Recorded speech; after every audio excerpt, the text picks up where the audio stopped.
The Business of Art, brought to you by the Video Department.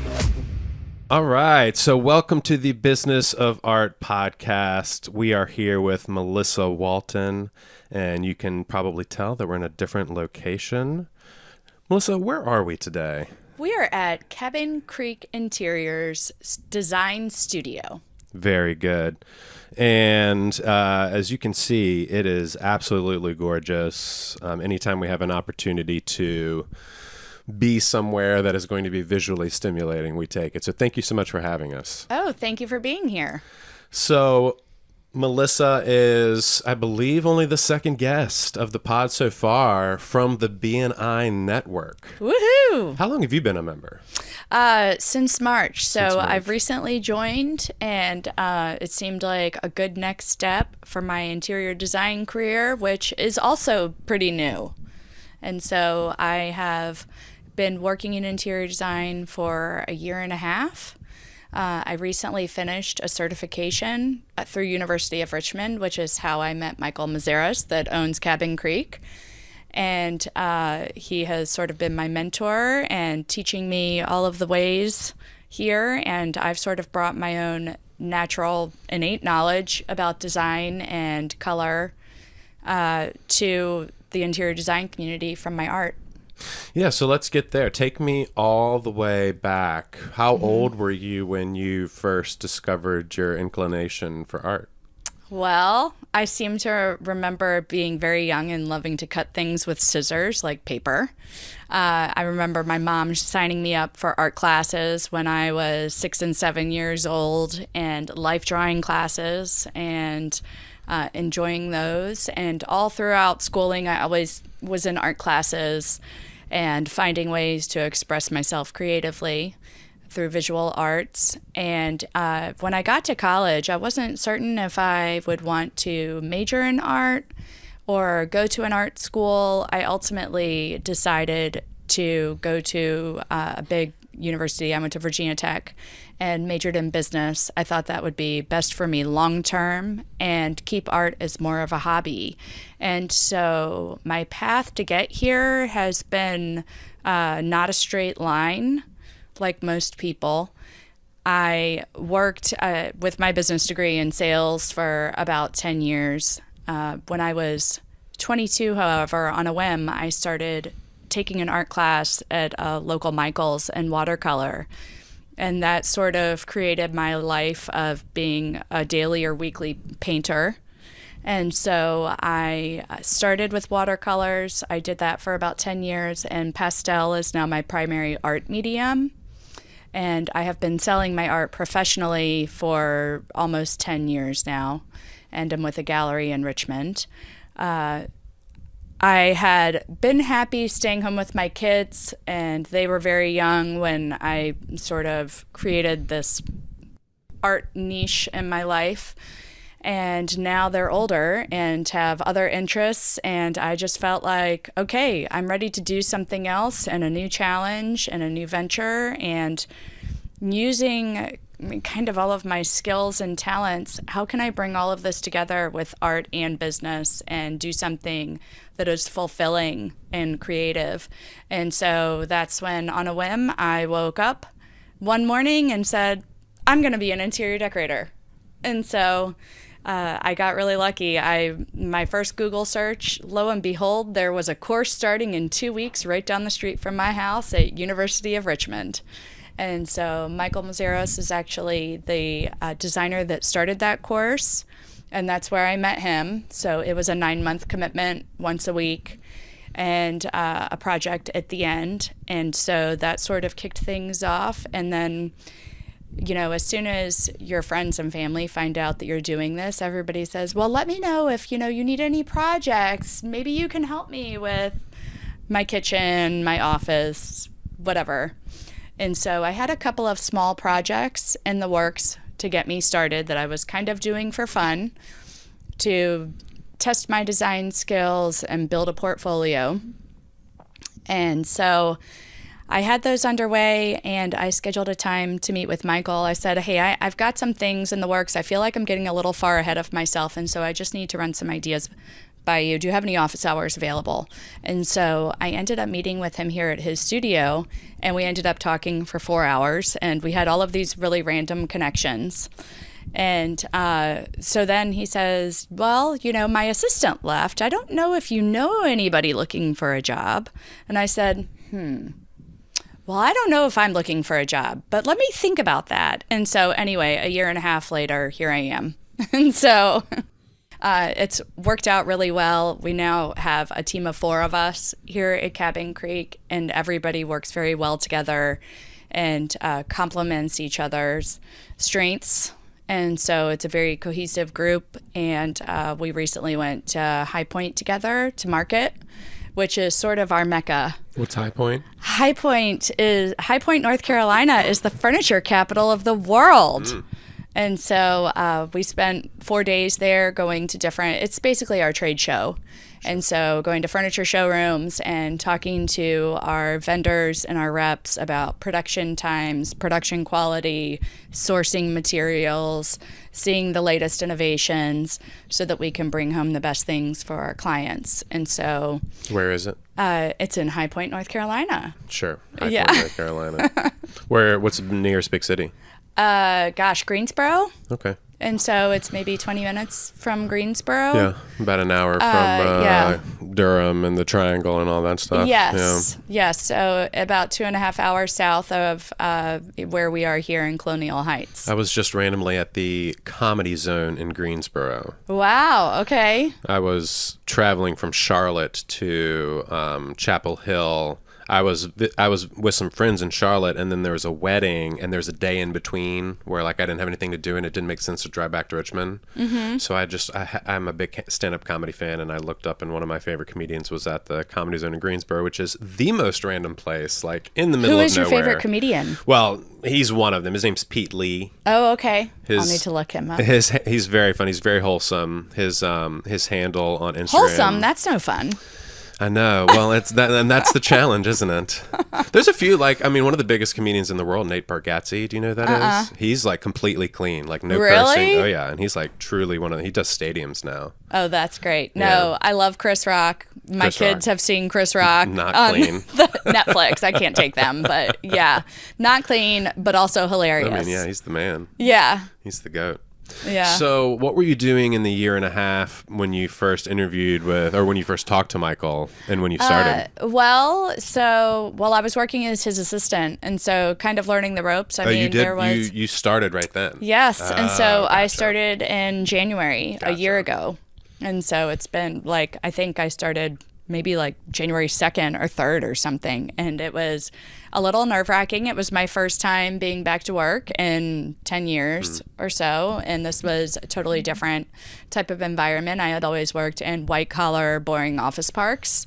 And this is actually interesting and fun and creative. And it just is nice to walk in here. It's much better than walking into Capital One or something like that. Yes, it's a little bit like a candy shop, though, for people that like interiors, because it's oh, maybe that would look good in my house. And so I don't think there's anybody that enters the interior design world and doesn't end up redoing their living room at some point, because you just get sucked in and you see all of the opportunities for customization and how things really can be made special, and you want that. And you see the best quality and you're like, well, my sofa does not feel that good compared to this one. Yeah. So we all end up upgrading our stuff eventually. Yeah. And so knowing when to say when is important. And so I recently called it quits on my first floor. And so I'm putting down the hammer. We're all done. Yeah. So. All right. So let's go back. Where did you grow up?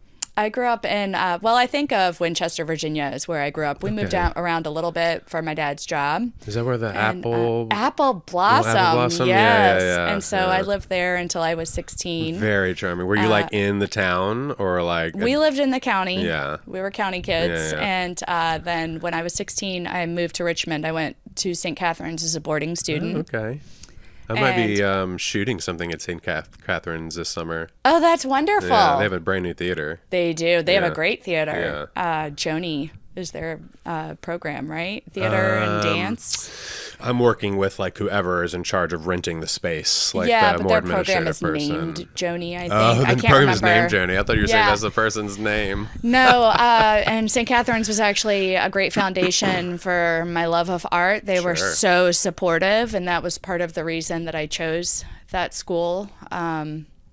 And so being a boarding student was its own unique experience, and I wouldn't trade it for anything. I really credit it for making me who I am today. Did you have in like a lot of ways. like a small town upbringing in Winchester or no? Oh, Winchester was definitely a small town. It was a great place. You know, now that I'm a parent, I can see how it would be a great place to raise your kids.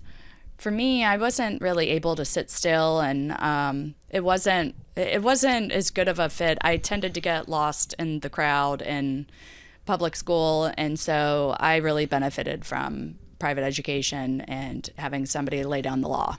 You mentioned you were doing like, did you say you were doing like still life drawings? Or like your mom would take you to do that? Is that what you said? She would take me to life drawing, which was like animals. And I found out I was allergic to like hamsters and gerbils that way. Oh, like real hamsters. Was Cats. this in Winchester or was this back when you were in This Richmond? was, I think, when I was 6, I lived in Chicago growing up. Oh. Yeah, suburbs. Interesting. And Okay. so, yeah. Gosh, yeah. I mean, very different than Winchester and also very different than the suburbs of Richmond, I would imagine. Well, this was suburbs of Chicago, so it was your like typical. Home Alone. Isn't that where Home Alone was filmed? Oh, that sounds lovely. No, it was, slipping sides in the front yard and riding your bike in the summer. And it's funny, of the years, I lived there for 4 years in a town called Batavia, and as cold as Chicago has the reputation for being, I don't have any memories of it being cold. I have summer memories.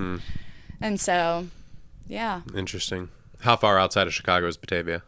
Gosh, I don't know, maybe 30 or 45 minutes? That's I don't awesome. actually know. I haven't been back there. To Chicago at all? Since I was 8. Really? Yeah, that's when we moved to Virginia. Okay, and you haven't been back to visit? I haven't. I think of Virginia as home, and my husband says, now that I married a native Virginian, I am also an honorary native Virginian.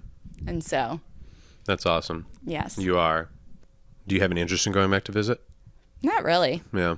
Yeah. Do you like big cities? I love big cities. Yeah. I love them. You love New York? So I lived, before I was here in Richmond, after Virginia Tech, I moved to Washington, D.C., and I lived in the D.C. suburbs for 6 years. I moved to London for 2 years, and then I was in Atlanta for 8 years. All right, take me through each of these. D.C. was first? Yes. What were you doing there? Well, I was working right out of college in sales. I worked for a telecom company. Okay. And then I moved to a records management firm and transferred to their UK sales team when I was married the first time. And that's what took you to London? Yes. And then that 2 years ended there for my ex-husband's stint. We moved to Atlanta. Lived there for 8 years where my kids were born. And then I found myself in 2016 starting over. And so I moved back home with my parents, like everybody does, bring the kids, the dog, and all of this, and said, okay, we're going to do this here in Richmond. And so I feel like I came home and came full circle. Yeah. And it was a huge growth opportunity and experience for me, like a lot of people, where they go through challenging times and figure out how to bring yourself up from those. And it helped me grow both personally and in my art world. In fact, during some of the most difficult chapters of my life is when I have created my best paintings that have made it into major international competitions. And so I feel personally very proud of that, considering that I was, in deep pain when I created that. And so I've never really thought of my art as something that I'm expressing emotions. And, I am mostly a landscape artist. Every once in a while, I'll paint cafe scenes or paintings of my kids. I love to paint my kids doing stuff, things like tying shoes, knitting, reading a book, whatever. And so I have a whole wall of paintings of my kids that I've done. And you said you do pastels? Is that right?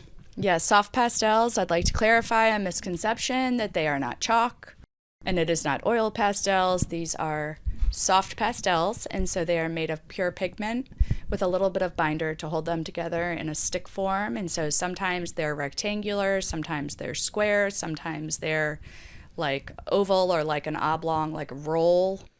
And you're using them. And I use it like a brush yeah. on its side. Yeah. Sometimes you'll use the point to make fine lines, but mostly you're using it as a brush to make broad strokes. It's a very tactile medium that it is immediate. The thing that I was drawn to with pastels was the colors, and that they are already mixed and all right there in front of you, and it is so impulsive to have that feeling that says, I need to use red, and you pick up the red and it just goes right on to the paper. Yeah.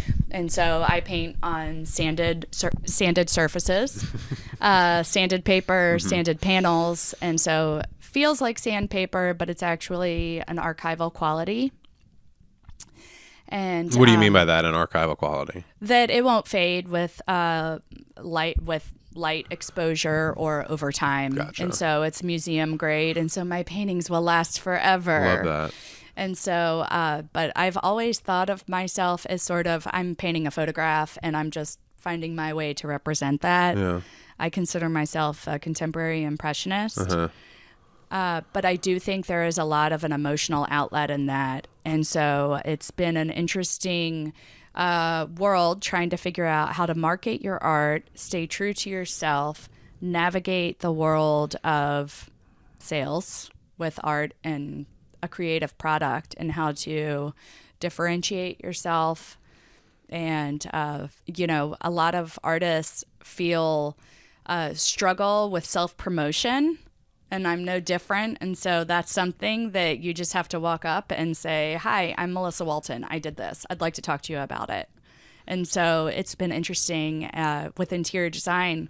I've had that opportunity to meet with some of these wholesale vendors that we work with that create reproductions of artwork for clients and businesses, and say, hi, I'm Melissa Walton. Let me show you this amazing art I create, and I'd love to talk to you about how you can use this in your company. And so, the first time I did that when we were at High Point a year ago, it felt like, oh, wow, this is really coming full circle. This is very strange. And so looking for ideas. If anybody wants to collaborate on maybe a wallpaper, some murals, give me a call. I'm here.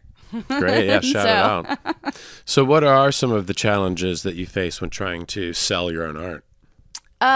Well, I guess only that reaching the target audience. I mean, I've been very fortunate since I moved to Richmond that my art was picked up pretty quickly by a local gallery here, Palette Home. And so I have been working with Palette Home for, I guess, 7 years now. And they have done a phenomenal job at representing my art and selling it. And they've had a steady inventory over the past 7 years that they kind of keep on hand. I've had a solo show there. I have also had I had another solo show at a winery recently called Everly Vineyards near Mineral, Virginia. Okay. And where is Palette? Palette is at Libby Grove area. Oh, so that is the place to be. It is the place to be. Palette is known for finding beautiful things and beautiful art. And Stephanie is wonderful to work with and has a unique talent for finding artists that have something special to contribute and showing their work in a beautiful setting. Was it a challenge for you to, like you talk about reaching your audience, was it a challenge for you to identify your audience? I think so, because when she first approached me, we were put in touch by a mutual friend.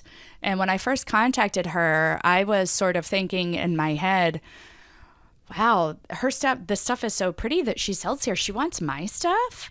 And now I have realized that there is a place for the art, and there is a place for the marsh painting and the coastal water scene, that not everybody wants either something super contemporary or something very abstract, or there's so many different genres, and you have to have all of these in your home to make it feel authentic. And so, and people enjoy all kinds of art. And so I definitely find that the landscapes that I create speak to people because they remind them of a place and time.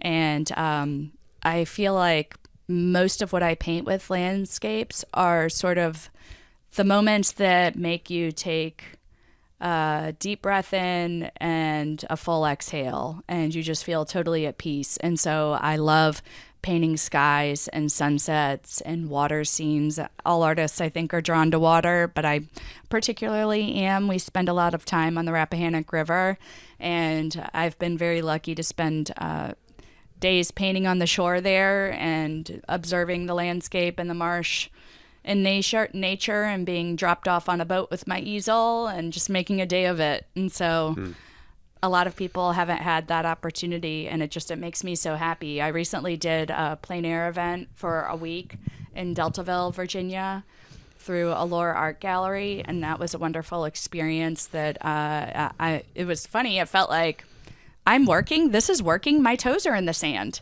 I took my shoes off and was standing in the sand and sitting here painting this beautiful water view, and I sold that painting. And I don't know whether my love for the area and just the joy I'm feeling when I'm painting that is coming through maybe in the art with the colors, but somehow it all comes together. And I feel such validation when somebody buys that piece of art, because it's, I'm going to steal this from Taylor Swift. She lets me do what I love, you know?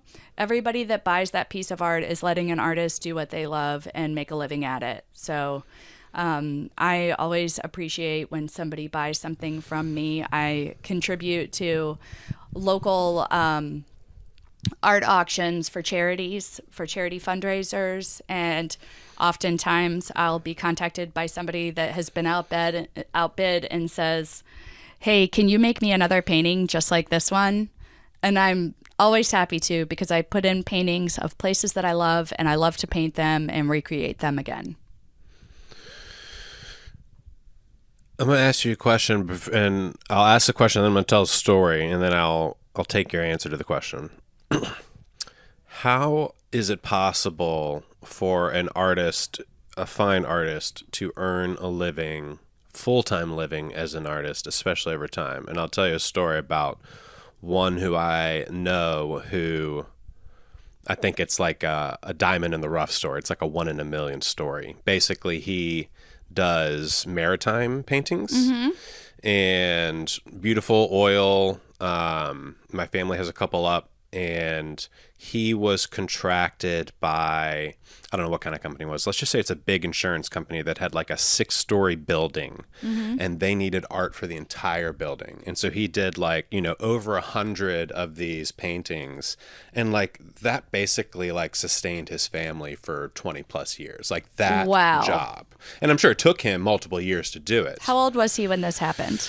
I met him when he was probably in his 50s. So he was probably in his 40s or 30s when it happened. Yeah, that's great. Yeah, and they were living in my parents' fancy neighborhood, but that's like a 1 in a million story. No, but I think those things happen. Yeah. I mean, they say that you create your own luck, and so there's something that led him to that point. And so I've had not 100 paintings purchased, but the most I've sold at one time was 16.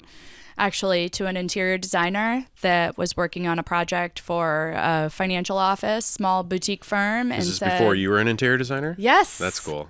And so honestly, this is part of what made me realize, hey, maybe I'm going to be able to sell more of my art if I do this too. And so I understand this, and I understand the whole thing. I understand what she's doing and why she's picking these paintings and where she's going to put them and how she's going to display them and use them in the room. And so there have been several huge moments of validation in the last 5 years that I've experienced that, maybe it's part of entering your 40s and realizing that it's not a midlife crisis, it's midlife growth. And all of a sudden you're like, okay, I'm ready to go all in. And I don't really worry about what people think. If you get rejected, oh, well, you keep going.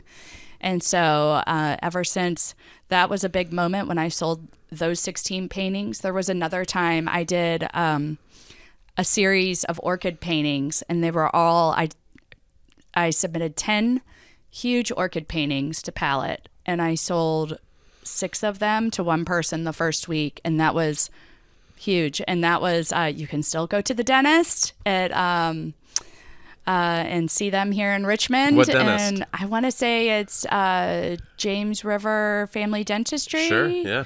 In Bon Air. That rings a bell. And so...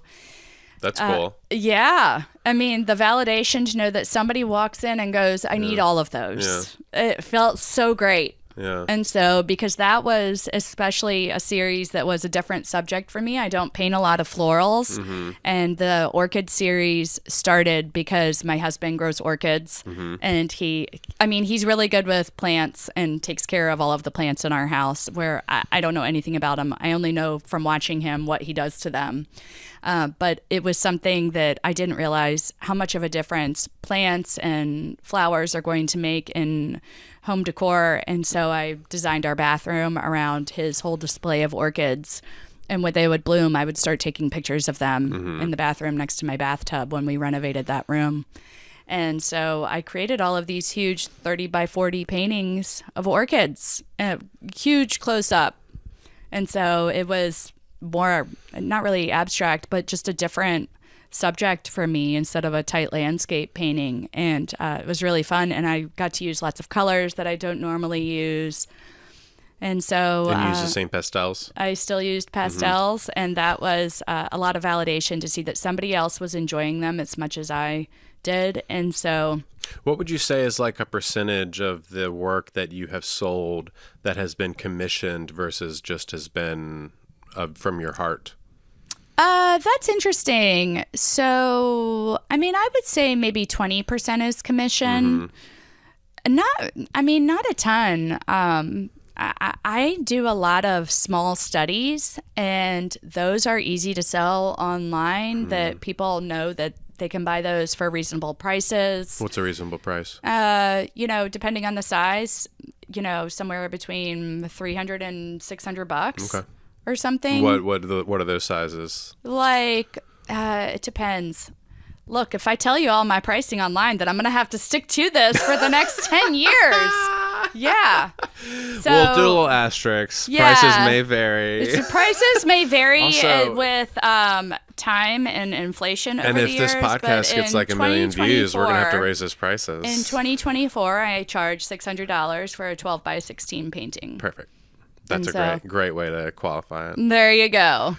You've only got to stick to that for like 6 more months. Yes, exactly. So, yeah, until everything enough. doubles in price again, we'll see. So, I think the most I've charged for a painting is $4,500. That was pretty big. And so, pricing with art is always very tricky, and a lot of things determine the price of art. And so people that aren't artists don't always understand that or know that that it's not just the 1 hour or 2 or 3. Let's face it, nobody spends an hour on a painting.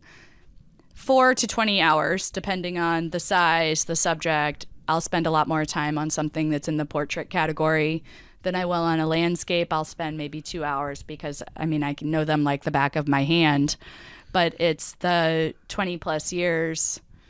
Well, let's face it. If I've been painting since I was 6, the 29 plus years of learning and growing as an artist, learning how to see color, learning how to draw, learning how to hone all of your skills that makes this art worth what I'm charging. Right. It's the history of success with competitions and exhibitions and the exclusivity of the places I've been able to show my work. And so I felt very honored. I was asked to be a artist in residence for the Steward School here in Richmond. And so I did that for several weeks, and that was a wonderful experience. That was sort of dipping my toes in the water of going back to work. So that was about a year before I started working in interior design. And one of my neighbors was an art teacher there, and she had seen my work and said, "You have to come do this program with us. We have artists in residence every once in a while, and we would love for you to teach the kids about pastels." And that was one of the biggest surprises of how much I loved doing that, to see that was another opportunity and a way to make a living as an artist, do this as a special project.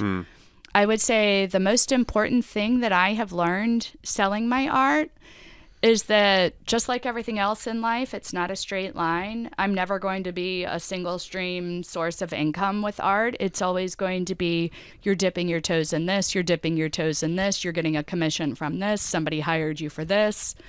And so, and it all lumps together somehow in a pot. And you build your life on this. And so at the end of the day, I just want to make beautiful things. And so that will be my life. That's one of my favorite quotes.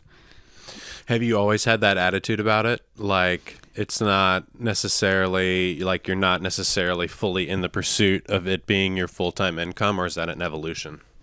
I think that's more of an evolution and how things, life circumstances have kind of brought me here. And so I think that, you know, I'm 45 now. I don't have all of the answers, and I'm still trying to figure things out. And, you know, I don't know how the story ends. I guess we'll find out. And so I find that I'm always a work in progress, and I always view my art as a work in progress. I view design as a work in progress. A room is never done, as they say. A painting can always be pulled back out, and I have done that. In fact, I did that this week. I pulled out paintings that didn't even have my current signature on them, that are at least 10 years old, and said, hang on, I know what's wrong with this all of a sudden, and I'll completely rework it. And I'm like, now it's done. And that's something that you just don't realize. I mean, I think ourselves personally, you know, we're a work in progress too that way. And so I started doing yoga probably 10 years ago, maybe. And then when my husband and I met in 2017, that was one thing that we were doing together was going to yoga every week. And that was the first time it really became a diligent part of my lifestyle and routine, that we would go once a week. And since then, I'll do it, you know, a couple of times a week to 0, depending on what's going on with life. But building my yoga practice is something that taught me to sit still more than anything in my life has. Art was always the only thing that I could stand still for 4 hours and be completely focused and be in a daze when I come out of the art studio. But yoga helped me to learn to sit still and listen. And through that, I've been able to solve problems and I guess understand what needs to be done and how to do it. And it's one of those things that they say in sitting still, you're able to really hear and able to really listen. And that's when you start to feel the deepest inner thoughts coming out and making sense of everything in life. And I feel like that has contributed to my art and design as much as anything, is that sometimes when things feel too confusing or too overwhelming, the answers are all in the quiet. So how's that sofa feel? Sofa's amazing. Thank you. That's 8-way hand tied, made in North Carolina. Say that one more time. 8-way hand tied, made in North Carolina. Lifetime warranty on the frame and suspension. What does 8-way hand tied mean? It is the way that they craft and build a sofa. And so the ones that you get from your mall retailers are not 8-way hand tied as a general rule. They're and like so 4-way. I would like this opportunity to dispel a myth about interior design for you. This is why we're here. This is it. This is the breaking news. It does not have to cost you a fortune.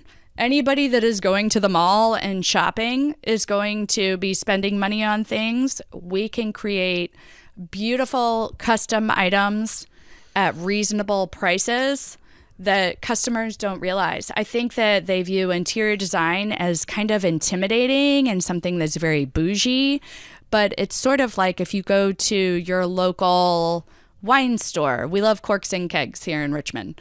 And, you know, if you go there, people know about the wine, they know about the craft beers, and they're there to help you and help you navigate the way through all of the options instead of just choosing something off the shelf at the grocery store.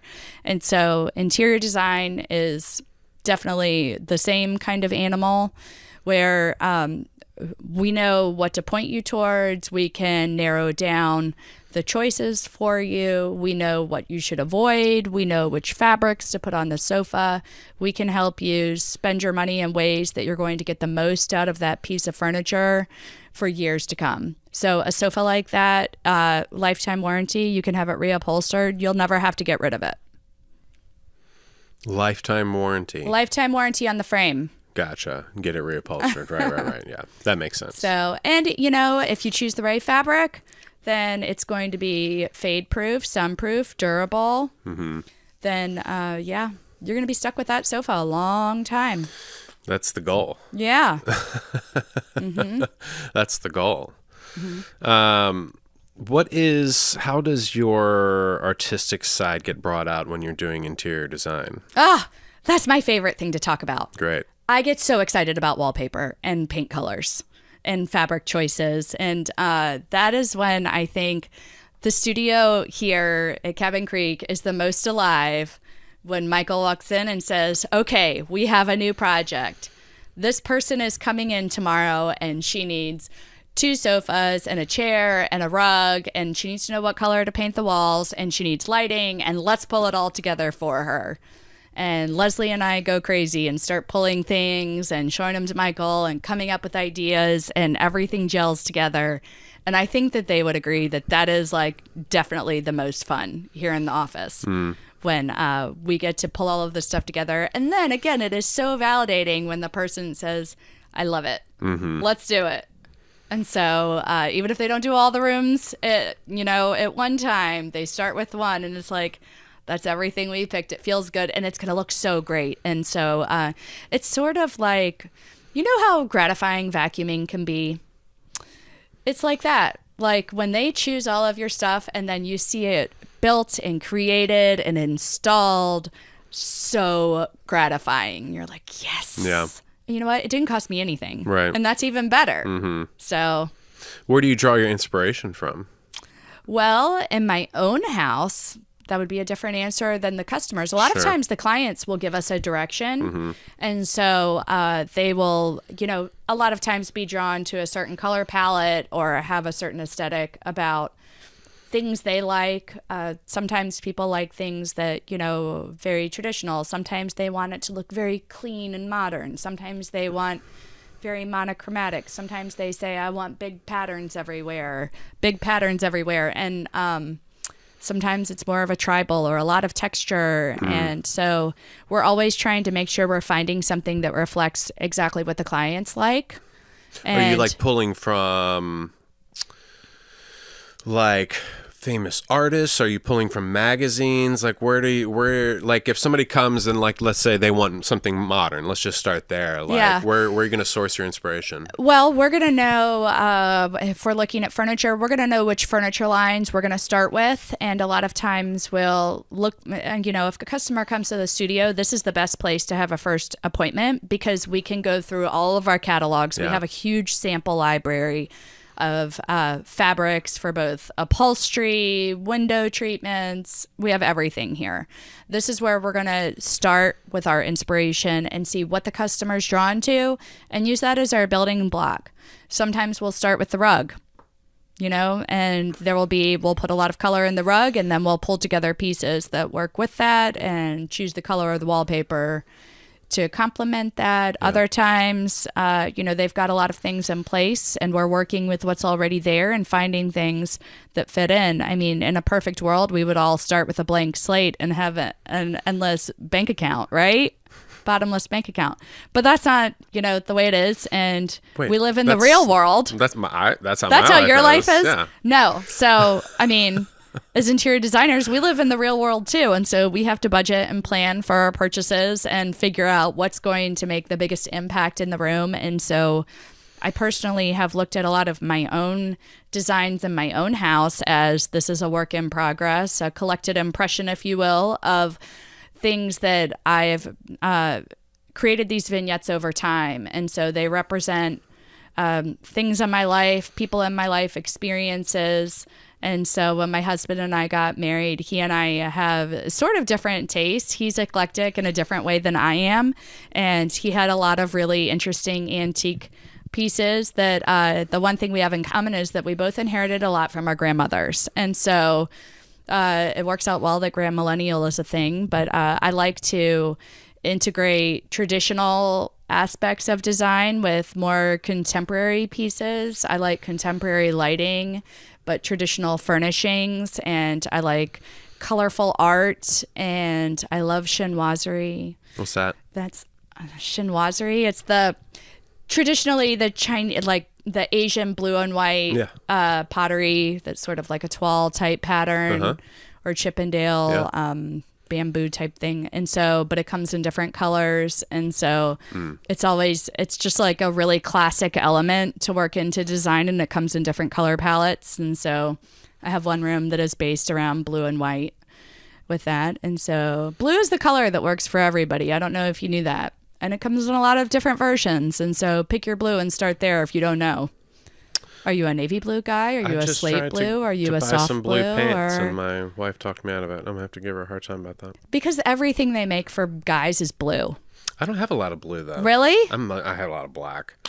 You're because I'm trying to be like invisible. A theater video guy. Yes. I'm trying. It's my uniform. Film. Yeah. The film people all wear black. Yes. So, because but we don't want to be seen. Yeah, I do get a lot of. My husband and my son do say everything I buy them is blue, and I'm like, well, that's what they had.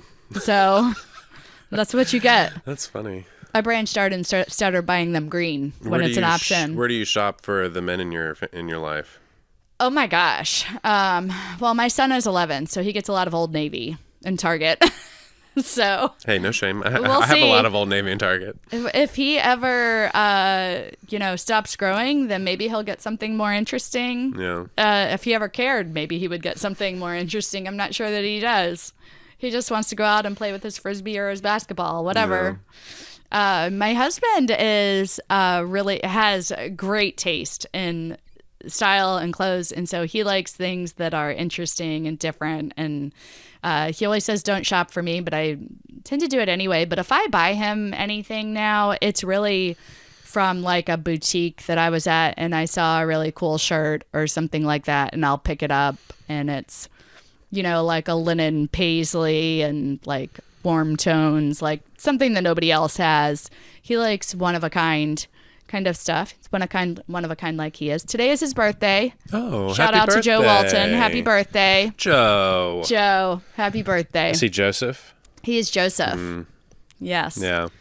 And so he's an artist in his own ways. We are very different. He complements a lot of the aspects of my life through being one of these people that's sort of your modern day Renaissance man. He's actually on the board of a local theater company here in Richmond as well. He's the president of Fifth Wall and works professionally in IT and teaches at American University and knows about things like cybersecurity. So I guess that's his version of art. Who does he work for? So he works for Miter. Okay. I do a podcast for a company called Assura. Mm-hmm. They're an IT security company, and we do a podcast. Okay. Very cool. I'll send you a link. See, they might know each other, so I'll send you a link so you can ask him. Yeah, he might. Yeah. He knows about all kinds of things. He also ran for Congress at one point in his life as a Libertarian candidate. How long ago? In Virginia. That was 2018.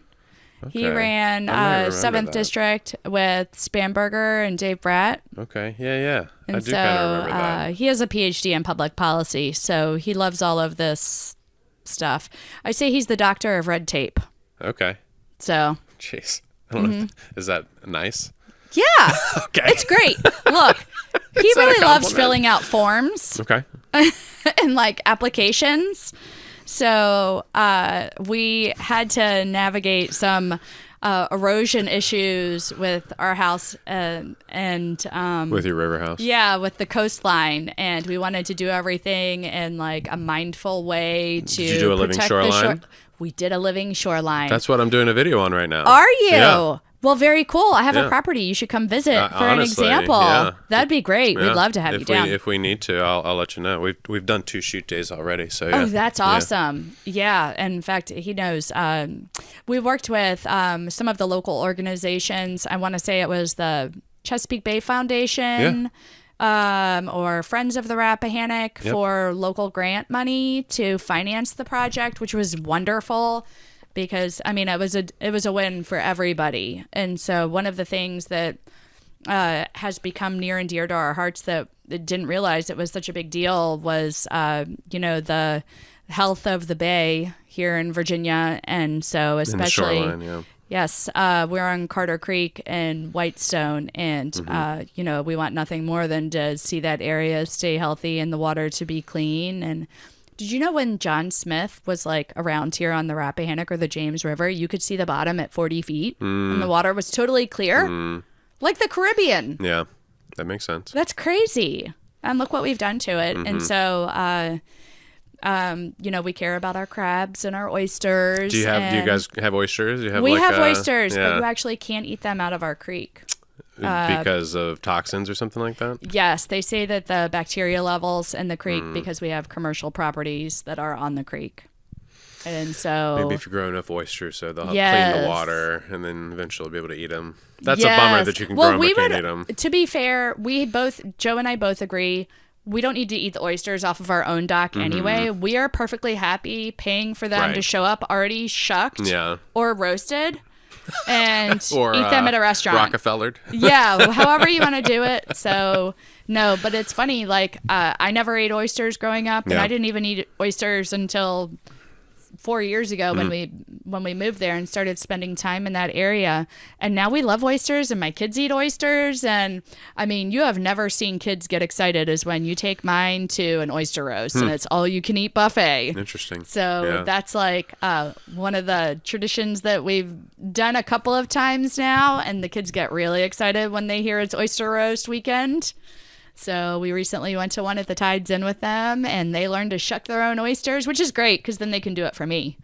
So yes, I will buy you that bushel of oysters, but you have to shuck all of them. Yeah, that's great. So what is the simple pleasures? Yeah, I mean, oysters, fresh oysters when you're near the river, there's nothing quite like it. Yeah, and it's so unique. I mean, Virginia is such a special place. What are the restaurants that are down there? So we love Adrift. Is one of our favorite restaurants. Katie and Devin Rose own Adrift and have created a beautiful dining experience. It's in the Whitestone area. It's in Whitestone, yes, right on the main main drag of Whitestone. And cool. He was formerly with Inn at Little Washington and was a part of that restaurant group for a while and lived in Carmel. And so we've gotten to know Katie and Devin over the years, and we love their restaurant. I mean, we think that they're artists too. I mean, they do stuff that their food is just great. It's a wonderful environment. It's like casual, it's comfortable, but it's really upscale food, and it's high quality. She makes a mean cocktail too. So great. I've done a little bit of work out there. We the company that I'm doing the Living Shoreline project for, we are constantly traveling to the Eastern Shore. And that's a fun drive. Yeah. My kids go to camp there on the Eastern Shore, and I get to make that drive 3 weekends in a row coming up. Not a lot. It feels very... If you're driving at night, it feels like a horror movie sometimes. Yeah. You want to avoid 5 o'clock with the tunnel. Well, don't even get me started on the tunnel. I lived in Norfolk, so I started my professional video career at a company called Metro Productions, and they had a Hampton-based production studio, but I did not want to live in Hampton. I understand. So I lived in Norfolk, in Ghent, which is awesome. I don't know if you've been to like Ghent and Norfolk, but it's like the Fan. You can walk to 12 restaurants. Oh, that's great. It's awesome. It's great. No, I actually don't know Norfolk at all. I mean, I feel like I'm kind of rediscovering a lot of Virginia. I used to know Virginia like the back of my hand. Norfolk and Virginia Beach are truly up and coming. Some of the restaurants in Virginia Beach are phenomenal. And Norfolk has had great restaurants for a while. We went to the Cavalier Inn recently. Yeah, and Cavalier I mean, we Inn's, just stopped by and hung out there and had lunch and stuff. They have their little distillery. Great experience. Yeah. So I was driving from Norfolk to Hampton every day for work. Oh, that's a heck of a commute. Through the tunnel. It was brutal, but it was like, I'm going to commit to this. I'm going to be here at least a couple years. Like, I'm not going to live in Hampton. Like, there's nothing going on in Hampton at all. So I want to I learned because I lived in New York for a year. And I didn't do this in New York, and it was part of why I did not have a happy time, which was I did not make my apartment my home. Oh. And like New Yorkers like have a special relationship with their apartment because you're out so much. Like when you go And out it's for the so day. small usually. It Well, needs to that feel too. right. Well, that too. And yeah. But it's like, when you go in, anytime you're going to a big city and you're using public transportation, you basically have to plan for your entire day all at once. You know what I mean? Because you can't like go back and forth like you can when we're driving around.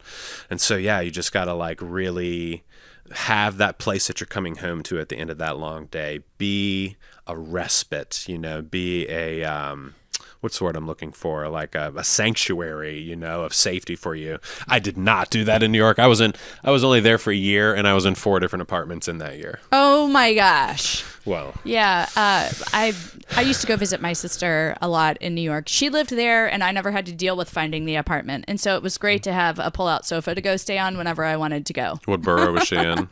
She lived in Manhattan. Ugh. She was on the Upper East Side first, and then the Upper West, and so it was a great place to visit. Yeah.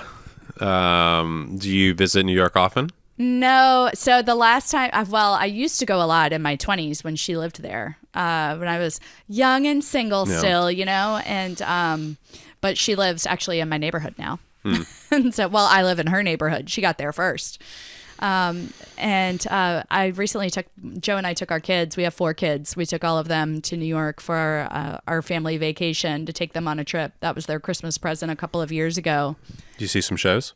We didn't see any show. The kids were still a little... Oh, we did see Blue Man Group. Mm-hmm. We didn't see any Broadway stuff. I mean, it was their first time in the city, and we took the train up with them and stayed in Times Square and did all of the cheesy tourist stuff with them, and they thought it was great. And so I think we spent 3 nights there, and they're enough. just totally in awe of it. And it's crazy though. I mean, even still, when you drive in, like you come in through the tunnel and you see these buildings that are taller than anything you've ever seen in your life. It still takes your breath away. Yes, I would agree with that. It's still breathtaking every time you go after all of these years. It's scary. So, yeah, there's other places. The only other place that kind of makes me feel like that is Italy. Like every time I go there, that takes my breath away, and I love Italy more than any place in the world. Yeah. So, what do you have any favorite cities in Italy? I haven't found one I didn't like yet. What was your most recent one? Most recently, let's see here. Last week I was in the Rome airport for 6 hours. Last week. Oh, yeah. That's right. You were on a cruise. I just went to Greece. How was that? It was great. Yeah. It was amazing. When there like 30 people, like 30 family members or something, was it great? There was 12 of us that went. It was fun. That's a lot. Nonstop fun from morning till night, all day long. I mean, you do the travel thing during the day, and then you're back on the ship in the evening, and the fun keeps going. And so there were a lot of great memories made. It was a wonderful experience. Yeah. So dancing and silent disco, karaoke. Oh, you did silent disco. 2 of my kids owned karaoke. Did you do bingo? I didn't do bingo. No. I did go to the shows most nights. Yeah. I really enjoyed the What cruise pianist.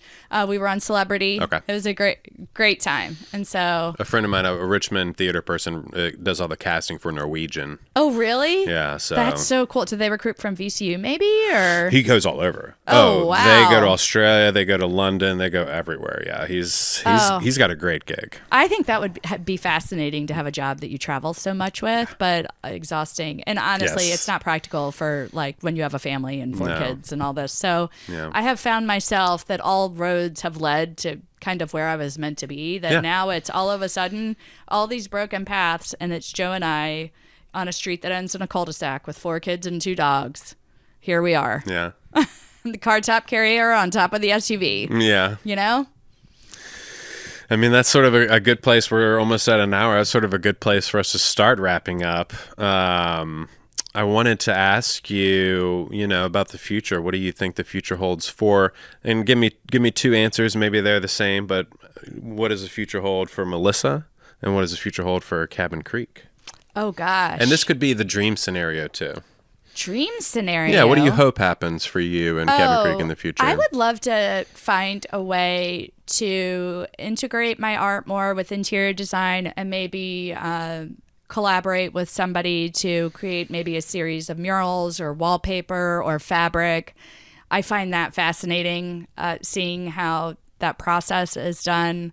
And every time a new wallpaper book or a new fabric book arrives here at the studio, we all get really excited to flip through. And I look at these and I'm like, I can do this, or there's something missing. I could do this. And so I'd like to test the waters with that at some point. So maybe that's a goal. I'd love it if my art was reproduced. And so it was affordable and accessible to everybody, that maybe people that don't necessarily have the budget for an original piece of art to be able to access that design to use it to display in their home.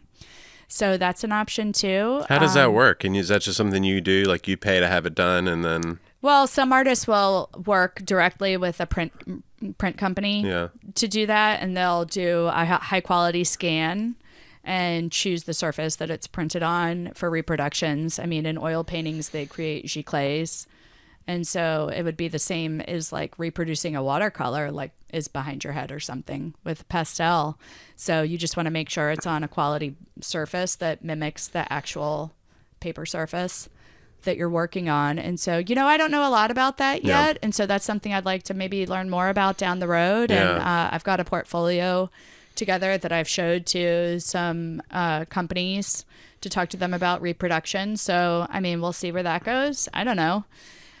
With Cabin Creek, Michael is somebody that can achieve anything. And so I never know which direction things are going to go with the design. And I love seeing his creativity and ideas work. And I think that has inspired me a lot and helped me to push boundaries and see how things can come together. And so, we'll see. I mean, he's been doing more commercial projects. I'd love to see Cabin Creek have some really signature designs that we've done with maybe some iconic restaurants here or something. We're working with a country club right now, and we've done some other commercial projects recently, a brewery. And so I think there's a lot of opportunity in that arena for Cabin Creek, and we love our residential customers. We love creating spaces that feel like home for everybody. Awesome. What any final thoughts for young, aspiring, either artists, fine artists, or interior designers about things to think about and do to ensure their success? I would just say, don't ever close the door. Keep the door open, and when an opportunity presents itself, walk through it. And so there have been a lot of things that have happened at different points of my life where it felt like it was meant to be, but it was just kind of a door opening. And I felt like this opportunity is here. I need to take advantage of that and go with it and see where it goes. And that's kind of how I got here. So. And it seems like you're in a good spot. I'm happy. It feels good. Yeah. Mm-hmm. Well, Melissa, thank you so much for talking with us today. Oh, thank you for having me.